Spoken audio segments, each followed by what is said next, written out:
Hello, and welcome to Bitesized Audio on YouTube.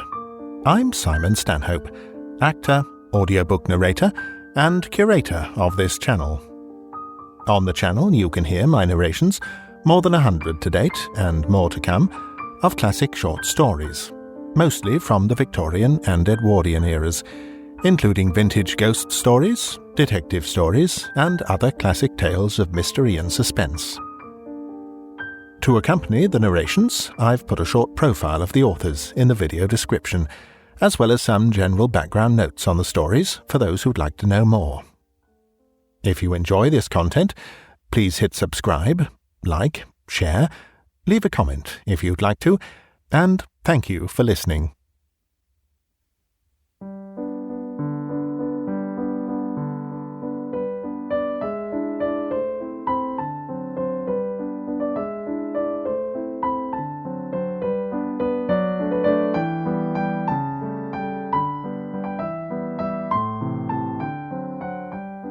The Stranger's Latchkey by R. Austin Freeman.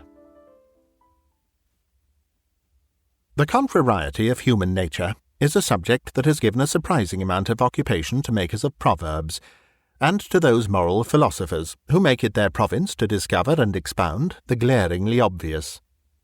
And especially have they been concerned to enlarge upon that form of perverseness which engenders dislike of things offered under compulsion, and arouses desire of them as soon as their attainment becomes difficult or impossible.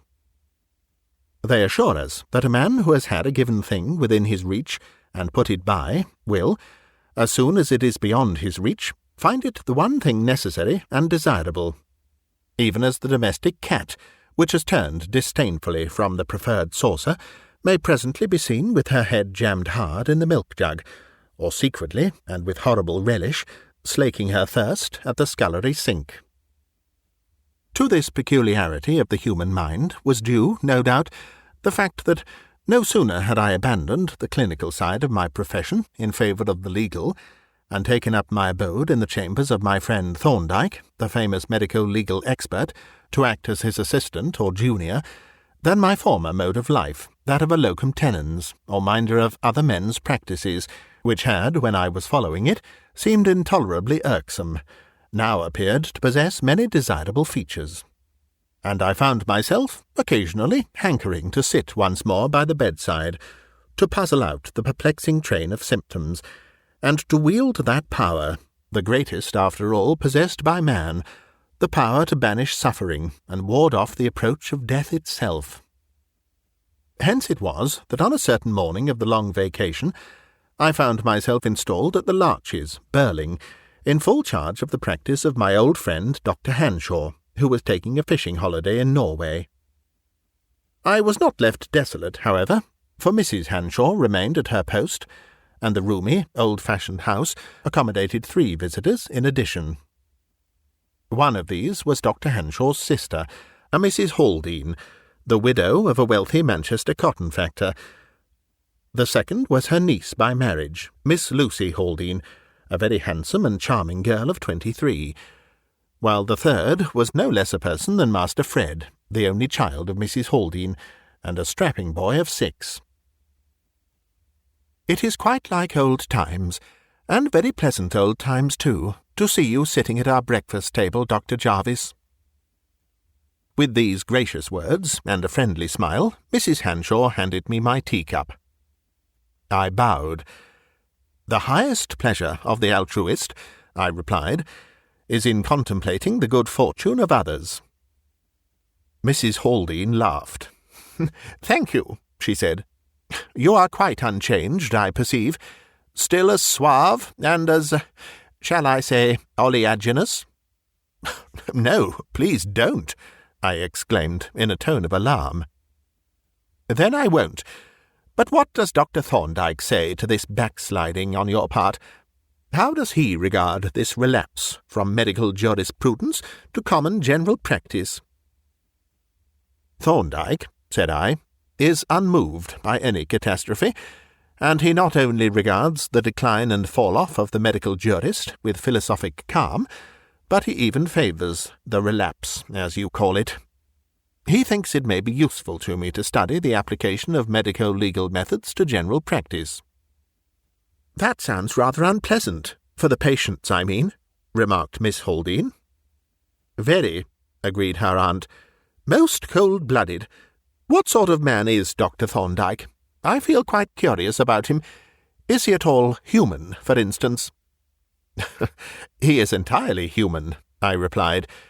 "The accepted tests of humanity being, as I understand, the habitual adoption of the erect posture in locomotion, and the relative position of the end of the thumb—" "I don't mean that," interrupted Mrs. Haldean. "I mean human in things that matter." "Well, I think those things matter," I rejoined. "Consider, Mrs. Haldean, what would happen if my learned colleague were to be seen in wig and gown, walking towards the law courts, in any posture other than the erect? It would be a public scandal." "Don't talk to him, Mabel," said Mrs. Hanshaw. "He is incorrigible. What are you doing with yourself this morning, Lucy?" Miss Haldean, who had hastily set down her cup to laugh at my imaginary picture of Dr. Thorndyke in the character of a quadruped, considered a moment. "I think I shall sketch that group of birches at the edge of Bradham Wood," she said. "Oh, then in that case," said I can carry your traps for you, for I have to see a patient in Bradham." "He is making the most of his time," remarked Mrs. Haldean maliciously to my hostess. "He knows that when Mr. Winter arrives, he will retire into the extreme background." Douglas Winter, whose arrival was expected in the course of the week, was Miss Haldean's fiancé. Their engagement had been somewhat protracted, and was likely to be more so, unless one of them received some unexpected accession of means, for Douglas was a subaltern in the Royal Engineers, living with great difficulty on his pay, while Lucy Haldean subsisted on an almost invisible allowance left her by an uncle. I was about to reply to Mrs. Haldean when a patient was announced, and, as I had finished my breakfast, I made my excuses and left the table. Half an hour later, when I started along the road to the village of Bradham, I had two companions. Master Freddy had joined the party, and he disputed with me the privilege of carrying the traps, with the result that a compromise was effected, by which he carried the camp stool, leaving me in possession of the easel, the bag, and a large bound sketching block. "Where are you going to work this morning?" I asked, when we had trudged on some distance. "Just off the road to the left there, at the edge of the wood, not very far from the house of the mysterious stranger." She glanced at me mischievously as she made this reply, and chuckled with delight when I rose at the bait. "What house do you mean?" I inquired. "Ha!" she exclaimed. "The investigator of mysteries is aroused. He saith, 'Ha! Ha!' amidst the trumpets. He smelleth the battle afar off." "Explain instantly," I commanded, "or I drop your sketch-block into the very next puddle." "You terrify me," said she. "But I will explain, only there isn't any mystery, except to the bucolic mind. The house is called Lavender Cottage, and it stands alone in the fields behind the wood. A fortnight ago it was let furnished to a stranger named Whitelock, who has taken it for the purpose of studying the botany of the district, and the only really mysterious thing about him is that no one has seen him. All arrangements with the house agent were made by letter, and as far as I can make out, none of the local tradespeople supply him, so he must get his things from a distance, even his bread, which really is rather odd. Now say I am an inquisitive, gossiping country bumpkin." "I was going to," I answered, "but it is no use now." She relieved me of her sketching appliances with pretended indignation, and crossed into the meadow, leaving me to pursue my way alone, and when I presently looked back, she was setting up her easel and stool, gravely assisted by Freddy. My round, though not a long one, took up more time than I had anticipated, and it was already past the luncheon hour when I passed the place where I had left Miss Haldean. She was gone, as I had expected, and I hurried homewards, anxious to be as nearly punctual as possible. When I entered the dining-room, I found Mrs. Haldean and our hostess seated at the table, and both looked up at me expectantly. "Have you seen Lucy?" the former inquired. "No," I answered. "Hasn't she come back? I expected to find her here. She had left the wood when I passed just now." Mrs. Haldean knitted her brows anxiously. "It is very strange," she said, "and very thoughtless of her. Freddie will be famished." I hurried over my lunch, for 2 fresh messages had come in from outlying hamlets, effectually dispelling my visions of a quiet afternoon. And as the minutes passed, without bringing any signs of the absentees, Mrs. Haldean became more and more restless and anxious. At length her suspense became unbearable. She rose suddenly, announcing her intention of cycling up the road to look for the defaulters. But as she was moving towards the door, it burst open, and Lucy Haldean staggered into the room. Her appearance filled us with alarm. She was deadly pale, breathless and wild-eyed. Her dress was draggled and torn, and she trembled from head to foot. "Good God, Lucy!" gasped Mrs. Haldean. "What has happened? And where is Freddie?" she added, in a sterner tone. "He is lost," replied Miss Haldean, in a faint voice, and with a catch in her breath. "He strayed away while I was painting. I have searched the wood through, and called to him, and looked in all the meadows. Oh, where can he have gone?"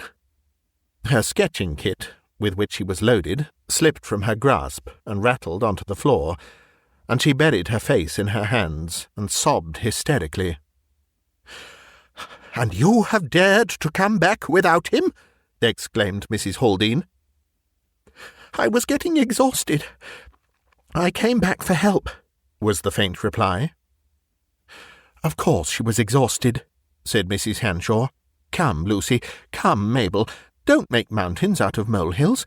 The little man is safe enough. We shall find him presently, or he will come home by himself. Come and have some food, Lucy." Miss Haldean shook her head. "I can't, Mrs. Hanshaw.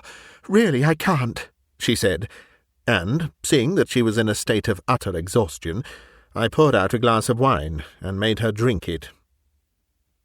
Mrs. Haldean darted from the room, and returned immediately, putting on her hat. "You have got to come with me and show me where you lost him," she said. "She can't do that, you know," I said, rather brusquely. "She will have to lie down for the present, but I know the place, and will cycle up with you." "Very well," replied Mrs. Haldean. "That will do.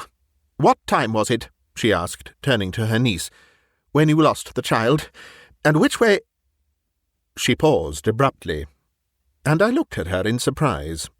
She had suddenly turned ashen and ghastly. Her face had set like a mask of stone, with parted lips and staring eyes that were fixed in horror on her niece. There was a deathly silence for a few seconds.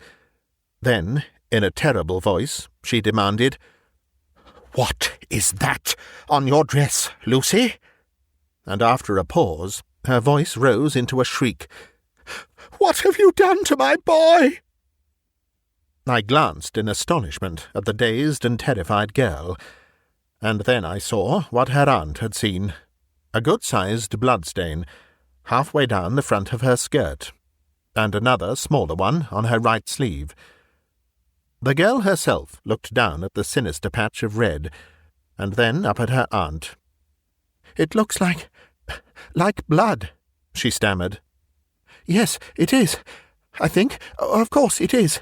He struck his nose, and it bled." "Come," interrupted Mrs. Haldean. "Let us go." And she rushed from the room, leaving me to follow.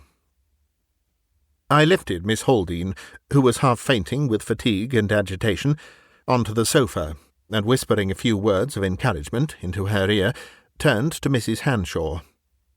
"I can't stay with Mrs. Haldean," I said. "There are 2 visits to be made at Rebworth. Will you send the dog-cart up the road with somebody to take my place?" "Yes," she answered. "I will send Giles, or come myself, if Lucy is fit to be left." I ran to the stables for my bicycle, and as I pedalled out into the road I could see Mrs. Haldean already far ahead, driving her machine at frantic speed. I followed at a rapid pace, but it was not until we approached the commencement of the wood, when she slowed down somewhat, that I overtook her. "This is the place," I said, as we reached the spot where I had parted from Miss Haldean. We dismounted and wheeled our bicycles through the gate, and laying them down beside the hedge, crossed the meadow and entered the wood. It was a terrible experience, and one that I shall never forget. The white-faced, distracted woman, tramping in her flimsy house-shoes over the rough ground, bursting through the bushes, regardless of the thorny branches that dragged at skin and hair and dainty clothing, and sending forth from time to time a tremulous cry, so dreadfully pathetic in its mingling of terror and coaxing softness that a lump rose in my throat, and I could barely keep my self-control. "Freddie! Freddie, boy! Mummy's here, darling!" The wailing cry sounded through the leafy solitude, but no answer came, save the whir of wings or the chatter of startled birds.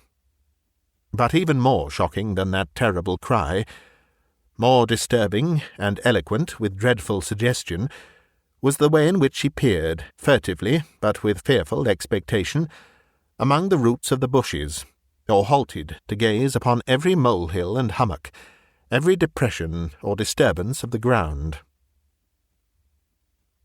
So we stumbled on for a while, with never a word spoken, until we came to a beaten track or footpath leading across the wood. Here I paused to examine the footprints, of which several were visible in the soft earth, though none seemed very recent. But proceeding a little way down the track, I perceived, crossing it, a set of fresh imprints, which I recognized at once as Miss Haldean's. She was wearing, as I knew, a pair of brown golf boots with rubber pads in the leather soles, and the prints made by them were unmistakable. "Miss Haldean crossed the path here," I said, pointing to the footprints. "Don't speak of her before me," exclaimed Mrs. Haldean, but she gazed eagerly at the footprints nevertheless, and immediately plunged into the wood to follow the tracks. "You are very unjust to your niece, Mrs. Haldean," I ventured to protest. She halted and faced me with an angry frown. "You don't understand," she exclaimed. "You don't know, perhaps, that if my poor child is really dead, Lucy Haldean will be a rich woman, and may marry tomorrow if she chooses." "I did not know that," I answered, "but if I had, I should have said the same." "Of course you would," she retorted bitterly. "Her pretty face can muddle any man's judgment." She turned away abruptly to resume her pursuit, and I followed in silence. The trail which we were following zigzagged through the thickest part of the wood, but its devious windings eventually brought us out into an open space on the farther side. Here we at once perceived traces of another kind.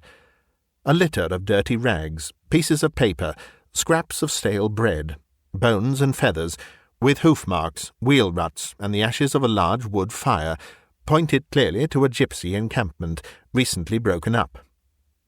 I laid my hand on the heap of ashes, and found it still warm, and on scattering it with my foot, a layer of glowing cinders appeared at the bottom. "These people have only been gone an hour or two," I said. "It would be well to have them followed without delay." A gleam of hope shone on the drawn white face, as the bereaved mother caught eagerly at my suggestion. "Yes," she exclaimed breathlessly. "She may have bribed them to take him away. Let us see which way they went." We followed the wheel tracks down to the road, and found that they turned towards London.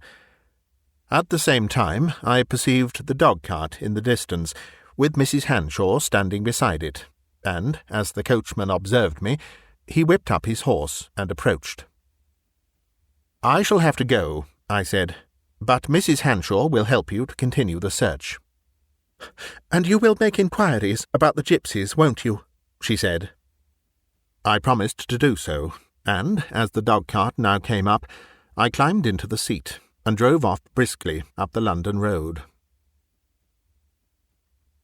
The extent of a country doctor's round is always an unknown quantity.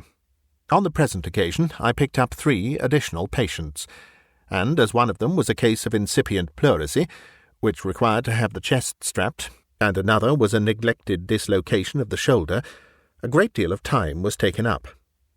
Moreover, the gypsies, whom I ran to earth on Rebworth Common, delayed me considerably, though I had to leave the rural constable to carry out the actual search, and, as a result, the clock of Burling Church was striking 6 as I drove through the village on my way home. I got down at the front gate, leaving the coachman to take the dog-cart round, and walked up the drive. And my astonishment may be imagined when, on turning the corner, I came suddenly upon the inspector of the local police, in earnest conversation with no less a person than John Thorndyke. "What on earth has brought you here?" I exclaimed, my surprise getting the better of my manners. "The ultimate motive force," he replied, "was an impulsive lady named Mrs. Haldean. She telegraphed for me in your name." "She oughtn't to have done that," I said. "Perhaps not, but the ethics of an agitated woman are not worth discussing, and she has done something much worse. She has applied to the local J.P., a retired Major General, and our gallant and unlearned friend has issued a warrant for the arrest of Lucy Haldean on the charge of murder." "But there has been no murder," I exclaimed. "That," said Thorndyke, "is a legal subtlety that he does not appreciate. He has learned his law in the orderly room, where the qualifications to practice are an irritable temper and a loud voice. However, the practical point is, Inspector, that the warrant is irregular. You can't arrest people for hypothetical crimes." The officer drew a deep breath of relief. He knew all about the irregularity, and now joyfully took refuge behind Thorndyke's great reputation. When he had departed, with a brief note from my colleague to the General, Thorndyke slipped his arm through mine, and we strolled towards the house.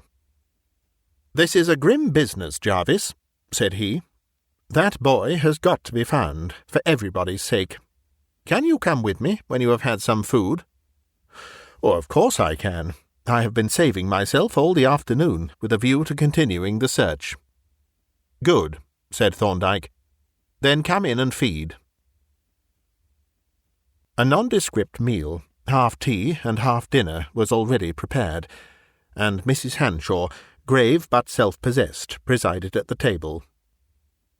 "Mabel is still out with Giles, searching for the boy," she said. "You have heard what she has done?" I nodded. "It was dreadful of her," continued Mrs. Hanshaw, "but she is half mad, poor thing. You might run up and say a few kind words to poor Lucy while I make the tea." I went up at once and knocked at Miss Haldean's door, and, being bidden to enter, found her lying on the sofa, red-eyed and pale, the very ghost of the merry, laughing girl who had gone out with me in the morning.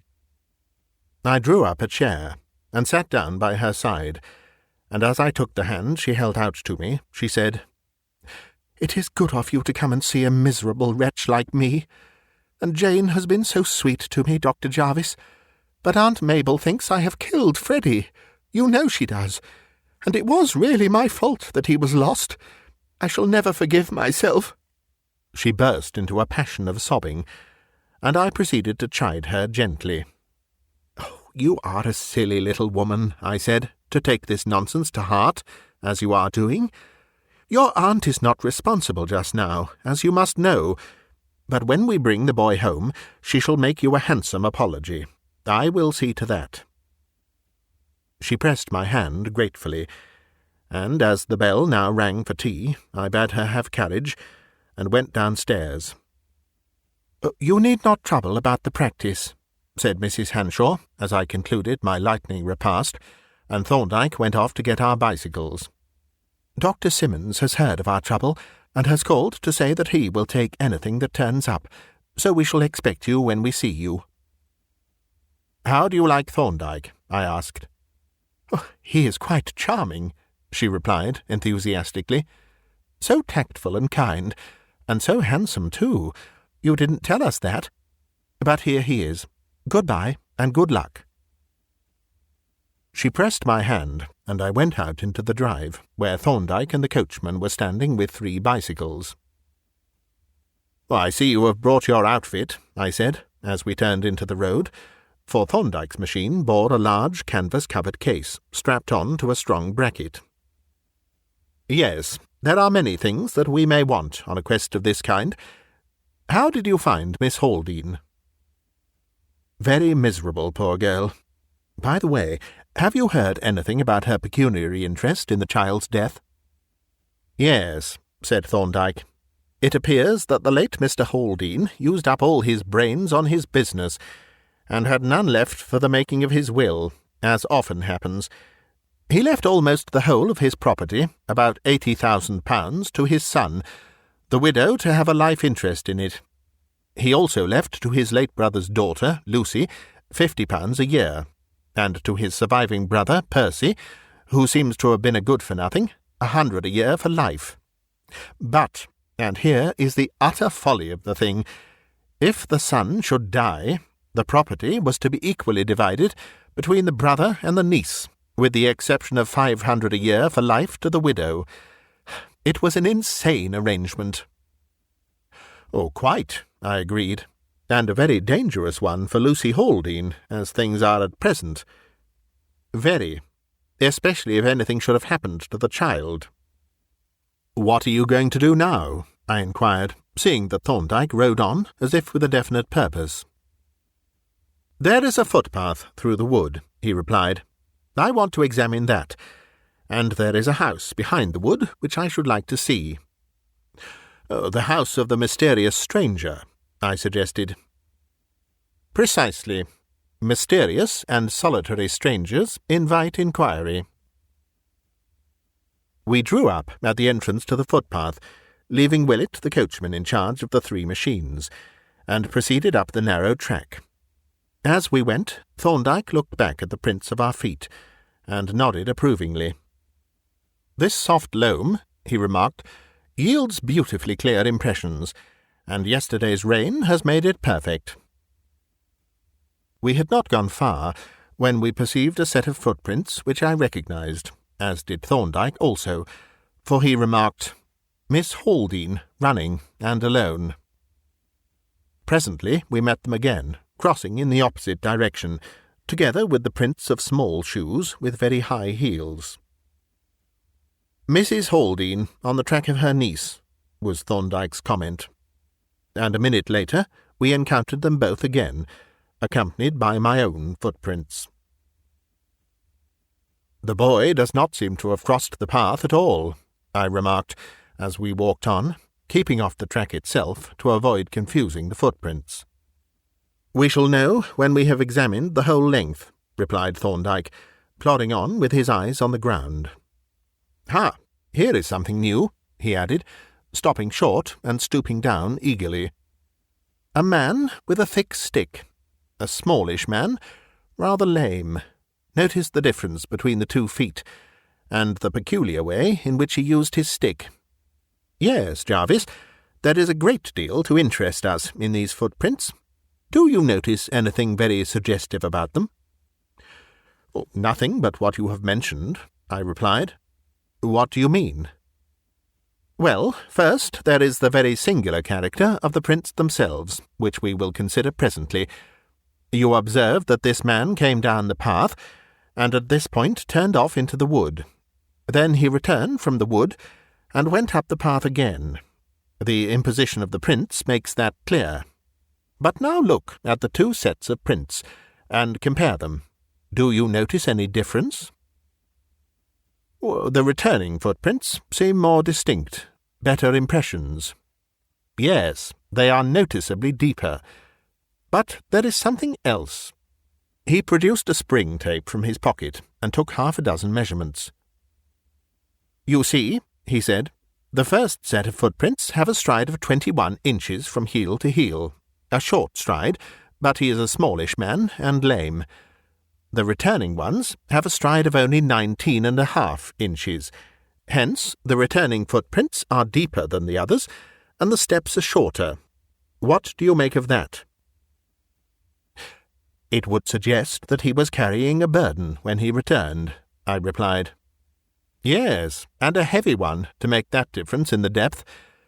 I think I will get you to go and fetch Willett and the bicycles." I strode off down the path to the entrance, and, taking possession of Thorndyke's machine, with its precious case of instruments, bade Willett follow with the other 2. When I returned, my colleague was standing with his hands behind him, gazing with intense preoccupation at the footprints. He looked up sharply as we approached, and called out to us to keep off the path if possible. "Stay here with the machines, Willett," said he. "You and I, Jervis, must go and see where our friend went to when he left the path, and what was the burden that he picked up." We struck off into the wood, where last year's dead leaves made the footprints almost indistinguishable, and followed the faint double track for a long distance between the dense clumps of bushes. Suddenly my eye caught, beside the double trail, a third row of tracks, smaller in size and closer together. Thorndyke had seen them too, and already his measuring tape was in his hand. 11.5 inches to the stride," said he. "That will be the boy, Jervis. But the light is getting weak. We must press on quickly, or we shall lose it." Some 50 yards farther on, the man's tracks ceased abruptly, but the small ones continued alone, and we followed them as rapidly as we could in the fading light. "There can be no reasonable doubt that these are the child's tracks," said Thorndyke, "but I should like to find a definite footprint to make the identification absolutely certain." A few seconds later he halted with an exclamation and stooped on one knee.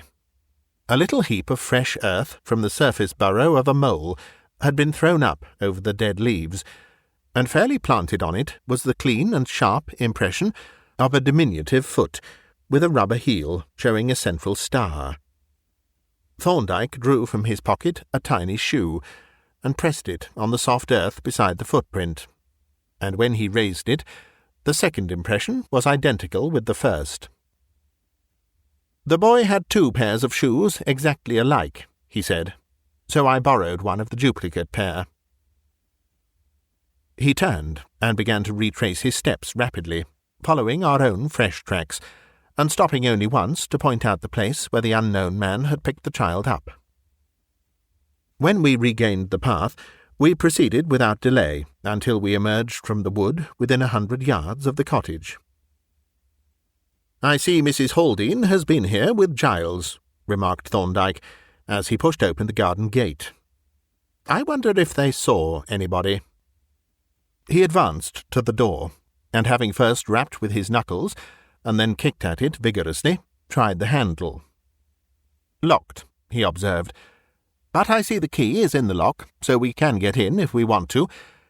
Let us try the back." The back door was locked too, but the key had been removed. "He came out this way, evidently," said Thorndyke, "though he went in at the front, as I suppose you noticed. Let us see where he went." The back garden was a small, fenced patch of ground, with an earth path leading down to the back gate. A little way beyond the gate was a small barn, or outhouse. "We are in luck," Thorndyke remarked, with a glance at the path. "Yesterday's rain has cleared away all old footprints, and prepared the surface for new ones. You see there are 3 sets of excellent impressions, 2 leading away from the house, and 1 set towards it. Now, you noticed that both of the sets leading from the house are characterized by deep impressions and short steps, while the set leading to the house has lighter impressions and longer steps. The obvious inference is that he went down the path with a heavy burden, came back empty-handed, and went down again, and finally, with another heavy burden. You observe, too, that he walked with his stick on each occasion. By this time we had reached the bottom of the garden. Opening the gate, we followed the tracks towards the outhouse, which stood beside a cart track. But as we came round the corner, we both stopped short, and looked at one another. On the soft earth were the very distinct impressions of the tyres of a motor car, leading from the wide door of the outhouse. Finding that the door was unfastened, Thorndyke opened it and looked in, to satisfy himself that the place was empty. Then he fell to studying the tracks. "The course of events is pretty plain," he observed.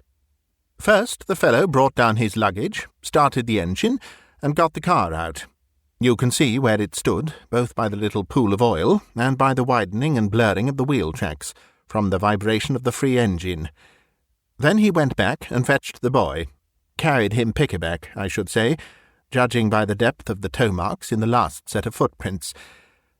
That was a tactical mistake. He should have taken the boy straight into the shed." He pointed as he spoke to one of the footprints beside the wheel tracks, from the toe of which projected a small segment of the print of a little rubber heel. We now made our way back to the house, where we found Willett pensively rapping at the front door with a cycle spanner. Thorndyke took a last glance, with his hand in his pocket, at an open window above, and then, to the coachman's intense delight, brought forth what looked uncommonly like a small bunch of skeleton keys. One of these he inserted into the keyhole, and as he gave it a turn, the lock clicked, and the door stood open. The little sitting-room, which we now entered, was furnished with the barest necessaries. Its centre was occupied by an oilcloth-covered table, on which I observed, with surprise, a dismembered B clock, the works of which had been taken apart with a tin-opener that lay beside them, and a boxwood bird-call. At these objects Thorndyke glanced and nodded, as though they fitted into some theory that he had formed, examined carefully the oilcloth around the litter of wheels and pinions, and then proceeded on a tour of inspection round the room, peering inquisitively into the kitchen and store-cupboard. "Nothing very distinctive or personal here," he remarked. "Let us go upstairs." There were 3 bedrooms on the upper floor, of which 2 were evidently disused, though the windows were wide open. The 3rd bedroom showed manifest traces of occupation, though it was as bare as the others, for the water still stood in the wash-hand basin, and the bed was unmade. To the latter Thorndyke advanced, and having turned back the bedclothes, examined the interior attentively, especially at the foot and the pillow. The latter was soiled, not to say grimy, though the rest of the bed linen was quite clean. "Hair dye," remarked Thorndyke, noting my glance at it. Then he turned and looked out of the open window. "Can you see the place where Miss Haldean was sitting to sketch?" he asked. "Yes," I replied. "There is the place, well in view, and you can see right up the road. I had no idea this house stood so high. From the 3 upper windows you can see all over the country, excepting through the wood." "Yes," Thorndyke rejoined, "and he has probably been in the habit of keeping watch up here, with a telescope or a pair of field glasses. Well, there is not much of interest in this room. He kept his effects in a cabin trunk, which stood there under the window. He shaved this morning. He has a white beard, to judge by the stubble on the shaving paper, and that is all. Wait, though, there is a key hanging on that nail. He must have overlooked that, for it evidently does not belong to this house. It is an ordinary town latchkey." He took the key down, and having laid a sheet of notepaper from his pocket on the dressing-table, produced a pin, with which he began carefully to probe the interior of the key-barrel. Presently there came forth, with much coaxing, a large ball of grey fluff, which Thorndyke folded up in the paper with infinite care. "I suppose we mustn't take away the key," he said, "but I think we will take a wax mould of it." He hurried downstairs, and unstrapping the case from his bicycle, brought it in and placed it on the table. As it was now getting dark, he detached the powerful acetylene lamp from his machine, and having lighted it, proceeded to open the mysterious case. First he took from it a small insufflator, or powder-blower, with which he blew a cloud of light yellow powder over the table around the remains of the clock. The powder settled on the table in an even coating, but when he blew at it smartly with his breath, it cleared off, leaving, however, a number of smeary impressions, which stood out in strong yellow against the black oilcloth. To one of these impressions he pointed significantly. It was the print of a child's hand. He next produced a small, portable microscope and some glass slides and cover slips, and having opened the paper and tipped the ball of fluff from the key barrel onto a slide, set to work with a pair of mounted needles to tease it out into its component parts. Then he turned the light of the lamp onto the microscope mirror and proceeded to examine the specimen. "A curious and instructive assortment, this, Jervis," he remarked, with his eye at the microscope. "Woolen fibres, no cotton or linen. He is careful of his health to have woolen pockets. And 2 hairs. Very curious ones, too. Just look at them, and observe the root bulbs." I applied my eye to the microscope, and saw, among other things, 2 hairs, originally white, but encrusted with a black, opaque, glistening stain. The root bulbs, I noticed, were shriveled and atrophied. "But how on earth," I exclaimed, "did the hairs get into his pocket?" "I think the hairs themselves answer that question," he replied, "when considered with the other curios. The stain is obviously lead sulphide. But what else do you see?" "Well, I see some particles of metal, a white metal apparently, and a number of fragments of woody fibre and starch granules, but I don't recognize the starch. It is not wheat starch, nor rice, nor potato. Do you make out what it is?" Thorndyke chuckled. "Experientia does it," said he. "You will have, Jervis, to study the minute properties of dust and dirt. Their evidential value is immense. Let us have another look at that starch. It is all alike, I suppose?" It was, and Thorndyke had just ascertained the fact when the door burst open, and Mrs. Haldean entered the room, followed by Mrs. Hanshaw and the police inspector. The former lady regarded my colleague with a glance of extreme disfavour. "We heard that you had come here, sir," said she, "and we supposed you were engaged in searching for my poor child. But it seems we were mistaken, since we find you here, amusing yourselves, fiddling with these nonsensical instruments." "Perhaps, Mabel," said Mrs. Hanshaw stiffly, "it would be wiser and infinitely more polite to ask if Dr. Thorndyke has any news for us." "That is undoubtedly so, madam," agreed the inspector, who had apparently suffered also from Mrs. Haldean's impulsiveness. "Then perhaps," the latter lady suggested, "you will inform us if you have discovered anything." "I will tell you," replied Thorndyke, "all that we know. The child was abducted by the man who occupied this house, and who appears to have watched him from an upper window, probably through a glass. This man lured the child into the wood by blowing this bird call. He met him in the wood, and induced him, by some promises, no doubt, to come with him.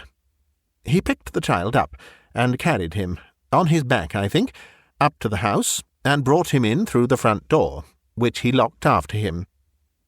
He gave the boy this clock and the bird call to amuse him, while he went upstairs and packed his trunk. He took the trunk out through the back door, and down the garden to the shed there, in which he had a motor car. He got the car out, and came back for the boy, whom he carried down to the car, locking the back door after him. Then he drove away."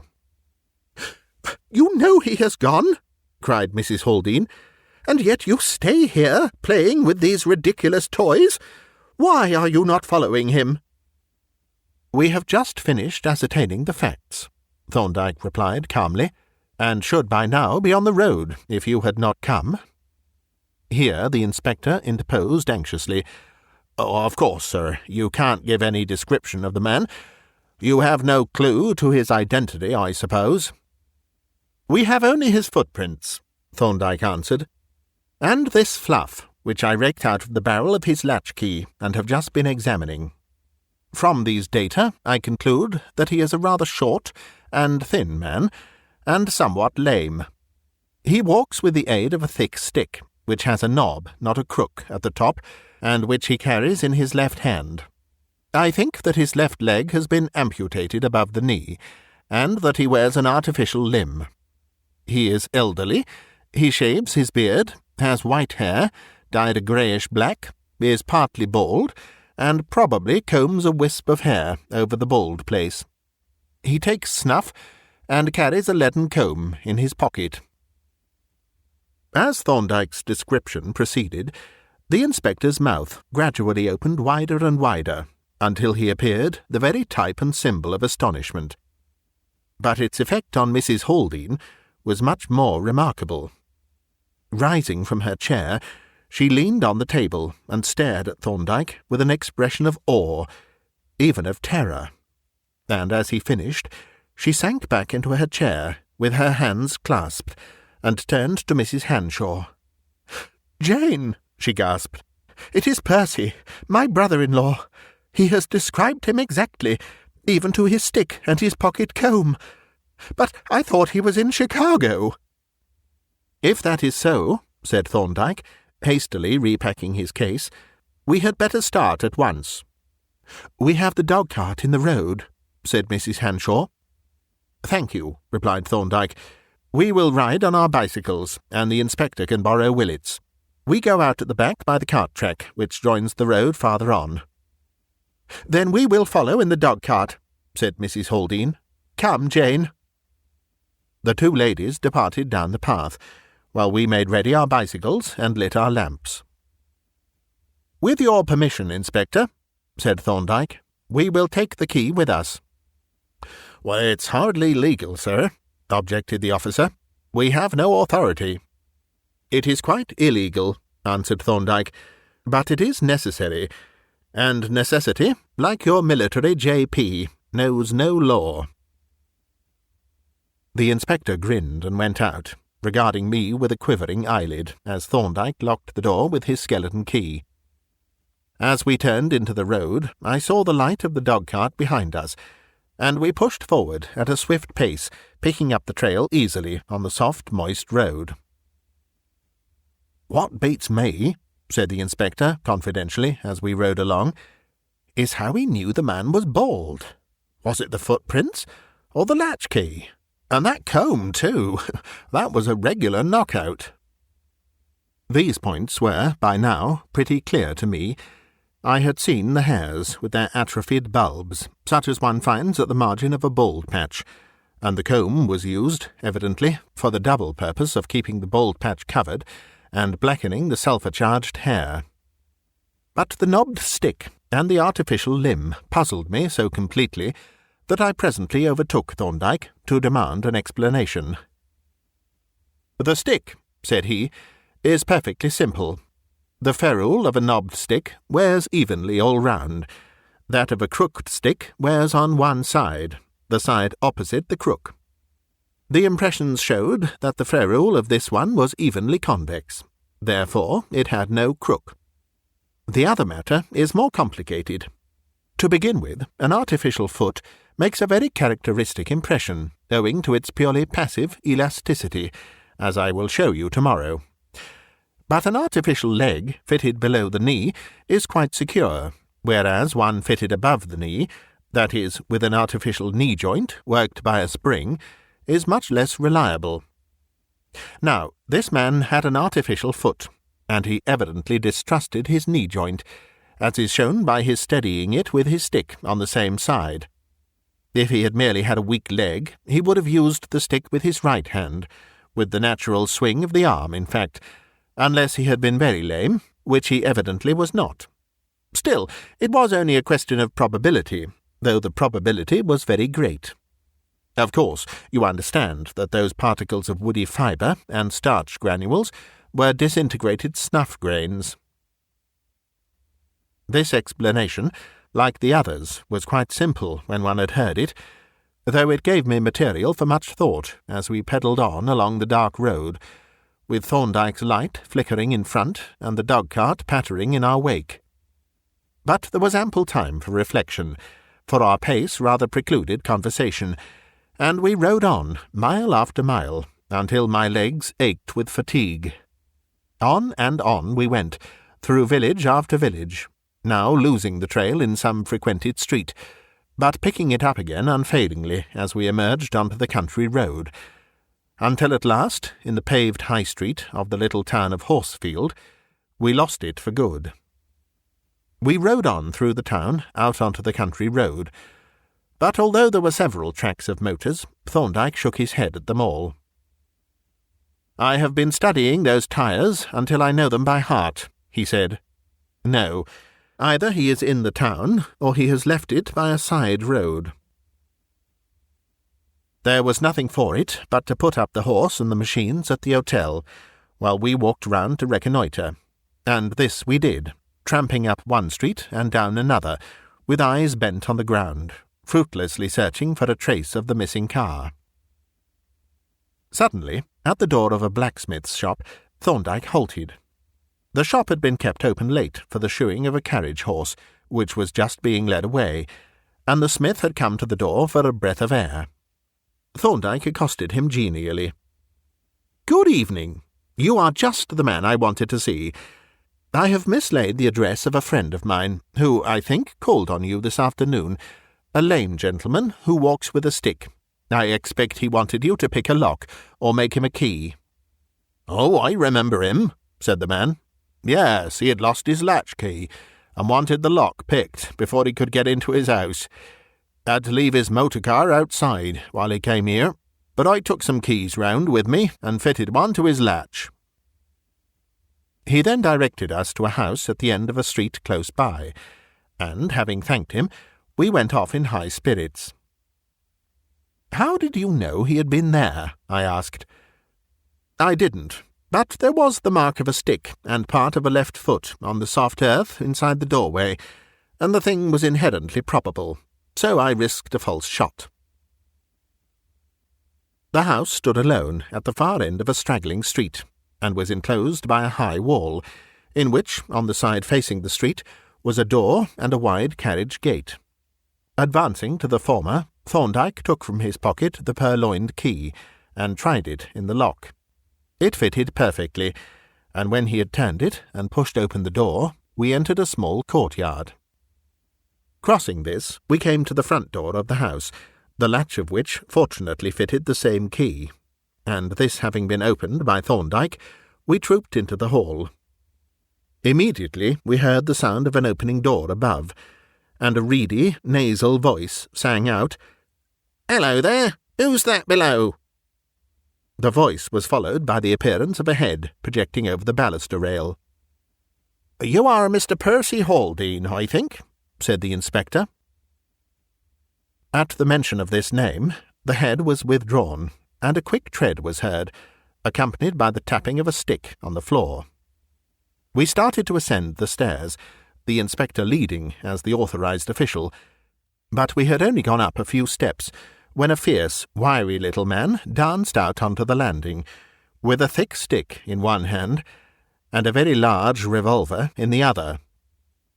"Move another step, either of you," he shouted, pointing the weapon at the inspector, "and I let fly. And mind you, when I shoot, I hit." He looked as if he meant it, and we accordingly halted with remarkable suddenness, while the inspector proceeded to parley. "Now, what's the good of this, Mr. Haldane?" said he. "The game's up, and you know it."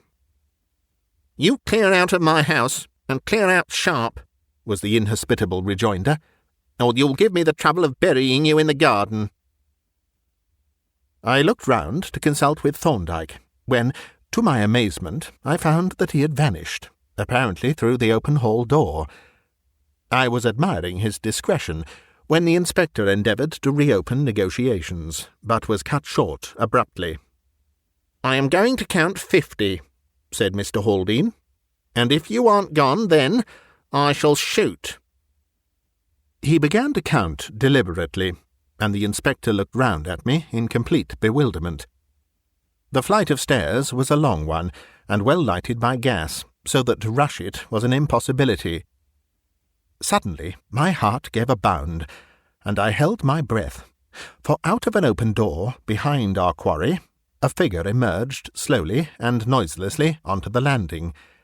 It was Thorndyke, shoeless, and in his shirt-sleeves.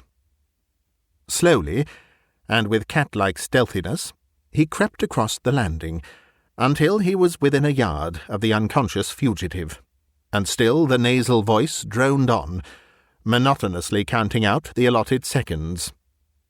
41, 42, 43.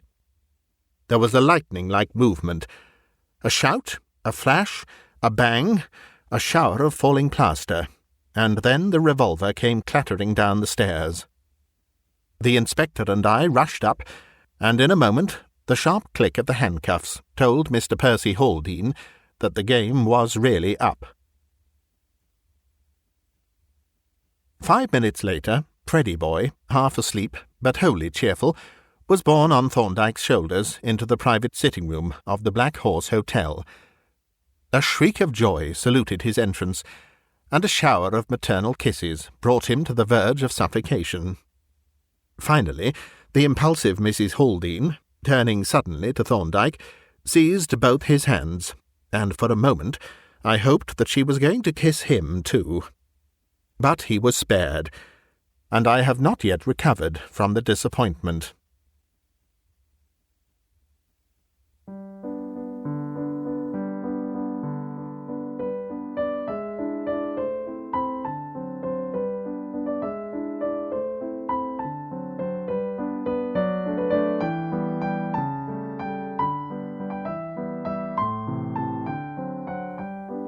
You've been listening to a bite-sized audiobook, read by me, Simon Stanhope.